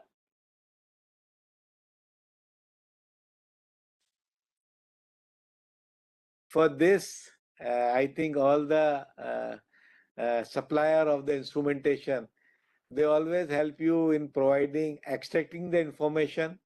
They will give you the data set. Ultimately, dam owner or their dam safety unit, they have to develop a methodology, a concept note, where they can use those information for the dam safety. I am always asking all dam owners, prepare, whenever you are installing some instrument, please prepare a concept note that this instrument, how this instrument is going to be used for dam safety. So like suppose you are having an uplift pressure instrument in the gallery of a concrete dam, then you can plot always how the uplift pressure diagram is behaving. What was the uplift pressure force diagram was adopted during the design, how it is right now it is coming. It will give you information whether your drainage is working or not. So this is how, when you prepare a chart of water level versus the dam safety uplift pressure diagram, then it will reveal you many information, and then you can use it for the dam safety use. So there is no tool available directly which will take you to dam safety. Ultimately, you read the parameter and then you develop a chart through Excel tool, or even the supplier of the instrument can give you some handy tool, handy software which will ultimately plot the graphs. But one has to fix threshold limits for those parameters, and those threshold limits comes through designs, through operations. So nobody can give you unless until you yourself, your design team, fix those threshold limits. Then only you can use that instrument properly for your dam safety. And this is a huge gray, which I have felt this is a huge gray area, and we all need to work on this.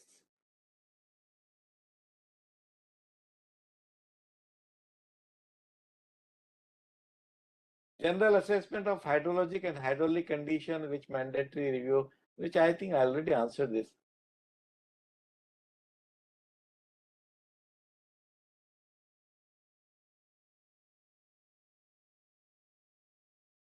Previously in Dharma portal, we can see the details like how much entries are made. This is from Chhattisgarh, see serious. Soon we are updating this Dharma portal, and you will get this information in your report generation. So we'll be providing you that tool.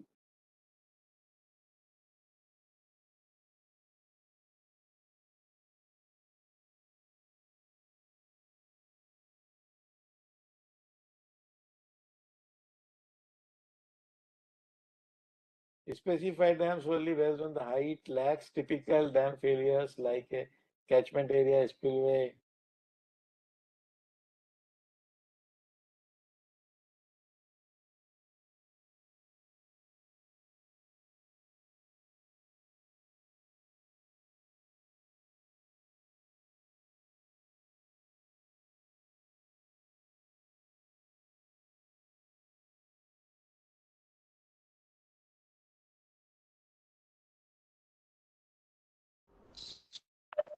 Well, pump storage PSP which are not built across any tributary or any river are not as per the act defined as the definition of dam. So that's why Dharma portal is not incorporating those kind of structures which are not across the river. Every day, dam owners shall have this risk index, as many projects are of more than 20 years old. Please share the PPT for preparing risk index. We have already shared the tool with the all dam owners, and they are estimating risk based on that.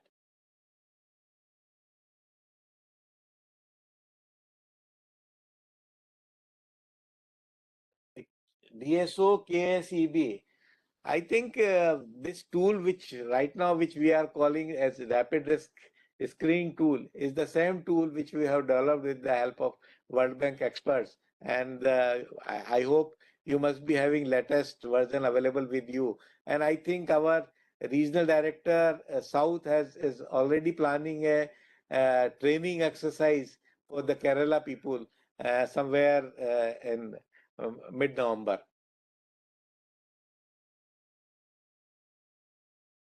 Is there any independent panel of experts or any independent organization like CWC who conduct investigation, evaluation for present state of them condition, advise probable remedies accordingly?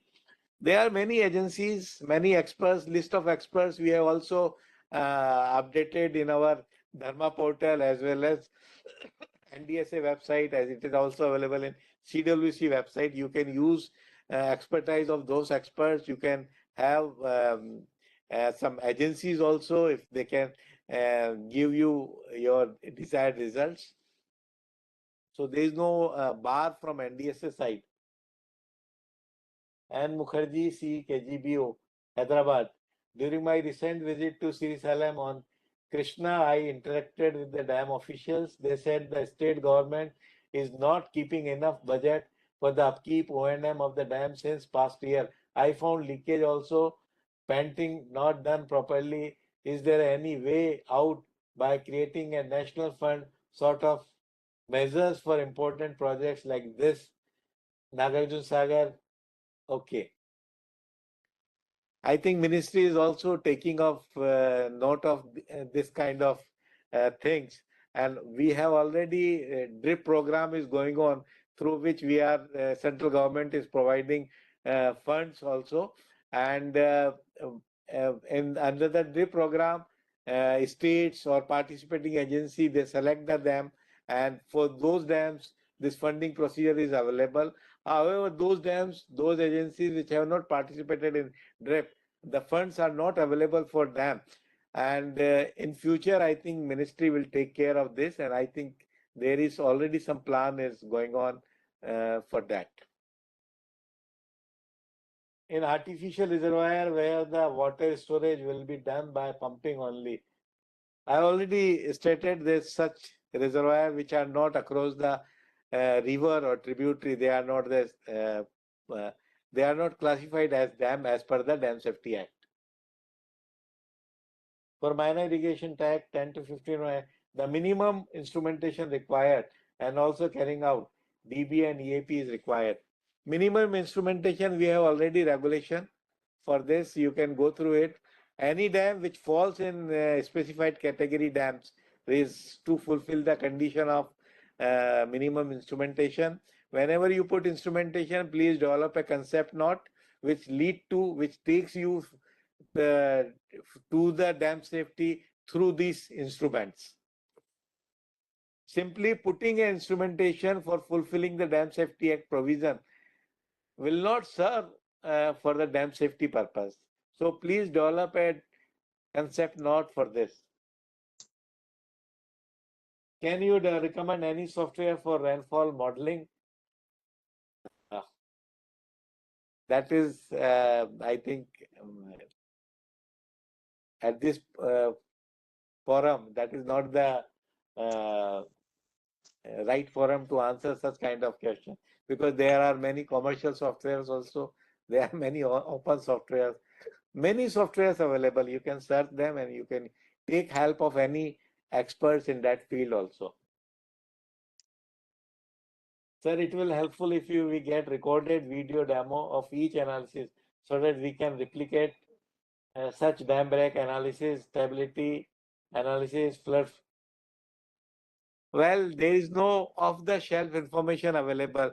These all are the specialized exercise where you need certain expertise.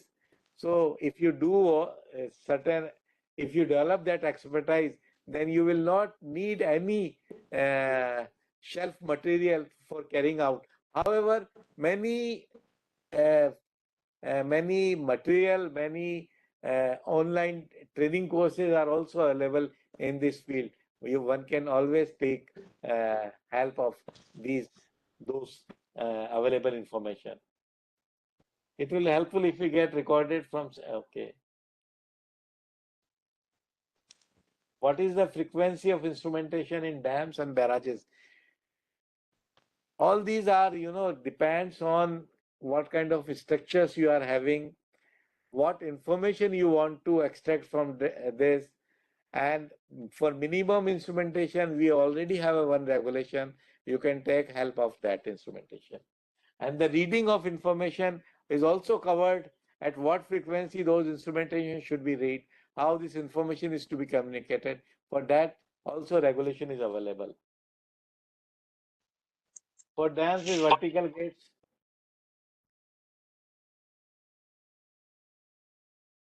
there are many problems associated. How to tackle? I think you will have one elaborate course. As Chaskar Sahab has already mentioned, you can attend that course. The one-year dam surplus lands are there. For what purpose they are taken? Excess lands for construction. Very specific question, not fit for this webinar. Our state, Gujarat, is planning a dam across a region of the Gulf. Such dam is under technical feasibility phase, and as per the current provisions, it won't fall in the specified dams. DSA provisions may be modified accordingly so that one conceptualize it can be monitored as per the DSA. Already Act is there. Change in Act requires many things. It's an elaborate process which one cannot tweak provision of DSA so easily. So it is a something for future. If something happens, some development takes place, you will come to know. What is the tier 1 exercise of risk analysis? How dam owner can enroll for the SAM? This is JKS PDC, and I will reply you personally. We are going to conduct a online exercise for this. I think on this month only, between 8 to 15 November, and we will inform you. So that's all. I think I have covered all the questions in chat. Thank you very much. So, Jain sahab, और दो questions अभी आए हैं. Please have a look. There are two questions now sent by somebody. how to How control? frequent the sediment analysis is required? How frequent sediment analysis is required? That is a timeline for which we have asked you to do the bathymetry survey. 10 years and before, as per the site conditions. Regulation is there. You can see that regulations. As per my memory, it is 10 years, but you have to check it through regulation, because I may be wrong in exact number. But we have a regulation for that. How to control the leakages in earthen dam even after cement grouting in upper Mane Dam in Telangana state, which one has to inspect the dam. But general guidelines I can give you. Cement grouting in an earthen dam may not be very successful, because it all depends the pore size of that. So it all depends. One has to visit, one has to see the material properties, and based on that, we have to deploy the measures. There could be a condition where you need to put some redesigned filter material on the downstream side, or there may be a condition where you need to put some certain cut-off material or some other membrane sort of structure. It all depends on the conditions. So there are many solutions available. One has to inspect that, and then only one can give the solution for that. Venkatraman, Telangana State Irrigation. I think I have answered those questions also.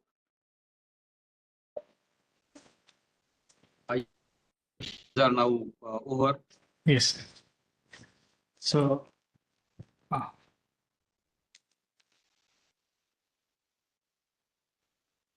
Yeah, one last question has again popped up now. Then please have a look. Okay. Is there any national case study book about dam failure or leakage plug of all type of dams? I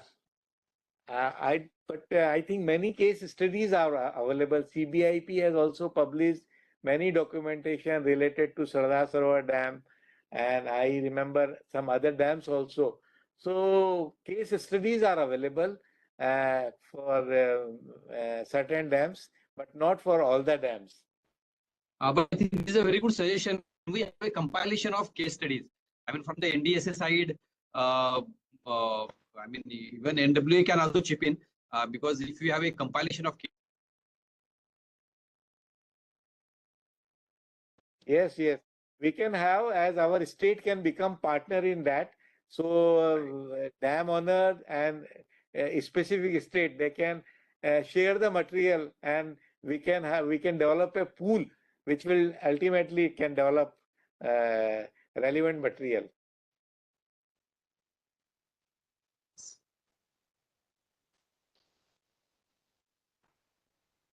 there is one more question from Dr. Emma Malini. Whether desilting of dams are done in any dams of India to increase the, I already answered this. Certain dams, a limited sand mining of exercise is being done, but not on large scale to which can completely desilt the dams. Desilting is I think is a gray area where not a single perfect method available for desilting, and uh, it is a very whatever methods available in the literature like dredging and those things, very costly methods, and one has to look into all economics, methods, equipments available, location, site distance to deploy those methods, but a very few cases where sand mining in the upper reaches of the reservoir is being employed. One such case study, not really for the reservoir in a big way, but the Khadakpasa Reservoir, which is very near to National Water Academy, there one NGO with CSR funds tried some desilting on the sides actually, not in the from the middle of the reservoir, and they were showcasing it as a good case study using CSR funds. But yes, it was also in a limited way. Yes, not really desilting of the reservoir. it is always done on the fringe of the reservoir. And many other dams. I remember this Rajasthan on Banas River, when the Bisalpur Dam, they employed it. I think then some environmental issue occurred. Tiri also they employed sometimes such sand mining. So, but it's a very limited. I mean, It's very small scale. I think the cost is a major factor which comes into play whenever it is planned as a. What happens, the silt, when it stays in the reservoir for a longer period, it becomes hugely highly consolidated, and become dredging and employing other methods becomes very, very difficult. The only best methods which right now we have adopted in our design practice, where we are providing low level sluice spillways, and if you keep on flushing and sluicing, then you can pass the silt down from the reservoir on regular basis, and you can prolong reservoir life. But those mechanical methods, dredging, sand binding on large scales, are, I think, very costly affairs and not proven very successful. There are few questions are again coming up. Is there any implementation done in India using geomembrane for earthen dams after construction to arrest leakage, seepage? After construction, when Garada Dam, which we rehabilitated, where we put the membrane on earthen dam on the front face. But let me tell you, one has to be very careful when one is using membrane kind of structure, because they are very vulnerable to the environment, especially to UV rays, and in case they are not placed properly, there could be number of punctures, which ultimately can further increase the erosion of the downstream material. So only in my memory, only one case which I use is Garda Dam, which successfully, where we used for rehabilitate one portion of the dam which was washed away during first filling. Then we built that section again with a good kind of materials, and there were some doubts on the construction qualities also. There were apprehension of having large pockets due to poor compaction. Then to mitigate those, we used a membrane on the front side, and we put some upstream cutoff also through grouting. But as a third layer, a safeguard, we also put a graded filter on the downstream side. So we took many precautions in rehabilitating those dams. So that is the only case which I know in my memory. But there are cases where people have used geotextile material on the downstream side to control the phreatic line which was intersecting the downstream face. So they created a filter by geotextile, and they rebuilt the downstream face again to control or to have the phreatic line within the dam body. Many cases available in the dam throughout the world.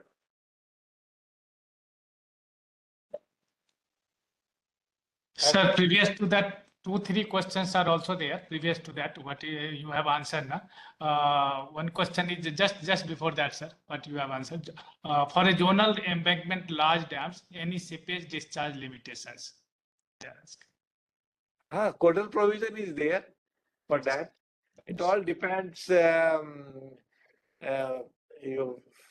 Means you are looking seepage through foundation. You are looking seepage through dam body. When we are having a zonal embankment, usually there is a clay core which is having a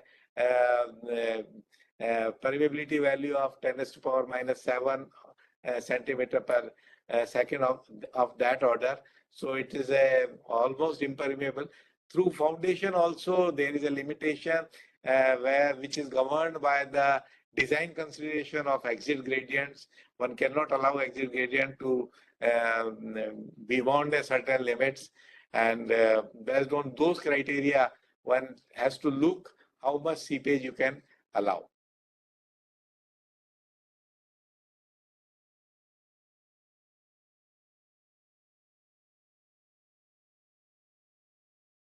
There is another question. Yeah. We observed seepage in 13 cusecs in FRL in some dam, Lingan Makali Dam. So, 13 cubic flood value, seepage value, one has to analyze this based on the design consideration. But if you convert them into Leugen value, then still you can have some idea. Because Leugen value is just in depth per second, where some limits are available based on that. One can have certain idea whether this cubic value, 13 cubic value is good enough or not. Because cubic value, for that you need to multiply it area of the face, seeping face. And so without looking at that, one cannot arrive at a permissible value. Earth rock fill dams constructed without consolidation are dangerous. People on downstream are afraid of them. True, every type of dam needs to go through certain quality construction. There are methodology available to construct them. And if even our Dam Safety Act asks that all the under construction dam, they have to follow the certain quality measures, certain quality procedures laid down in available BIS codes, international guidelines, CWC guidelines, and NSDA guidelines. And we have a regulation on that also.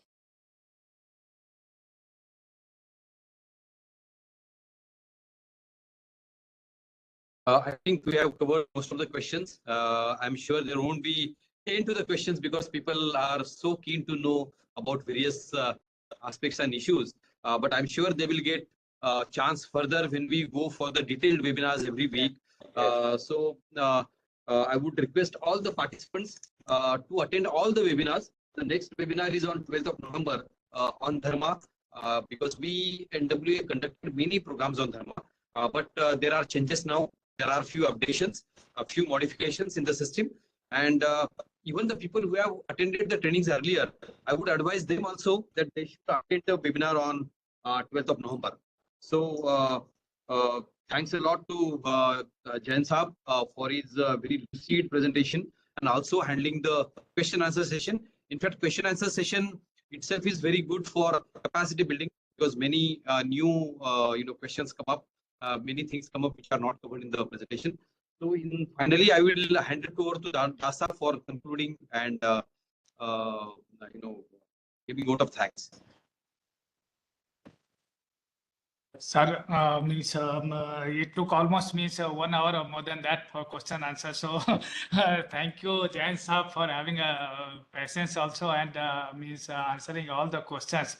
Many of them are almost critical type of questions which only experienced people can answer. So here I am thanking him for this elaborate discussion on this topic of this dam safety implementation, and almost this session question answers covered all the topics pertaining to next sessions also. So we'll have a detailed question answer there also, and really we are thankful to Shri Jain Saab on the part of NWA, on the part of all the participants. That means he has spared his time for delivering such a nice lecture and a nice presentation. I am thankful to Shri Chaskar sir also for his inaugural address, and he has elaborated a lot in this address itself and discussed about all the next programs of this NWA regarding this Dam Safety Act. And I'm thankful to all the participants who have joined this training program, this webinar series, and we are hopeful that most of you will be available during next sessions also. Sir, one more information just I want to give, that we will not be issuing any certificate to somebody was asking on the this question and answer. Question session, this in chat box. So we are not going to issue any certification for this webinar series. Just for information to the participants, and our will end this session with the hope that in next session these participants will be in more numbers, because our Google Sheet is still open. We are always open. More people can join in the next session also, and our next session will be on the this Dharma portal only. As Chaskar said that this portal has been updated and still in updation form. So what we have done, almost 5 to 6 trainings we conducted on Dharma portal, almost covered everything, but a few updates is under process. And on the 12th of this month, the same timing will be the same from 10:30 to 12:45, and we'll be having so. So thank you very much. Thank you all.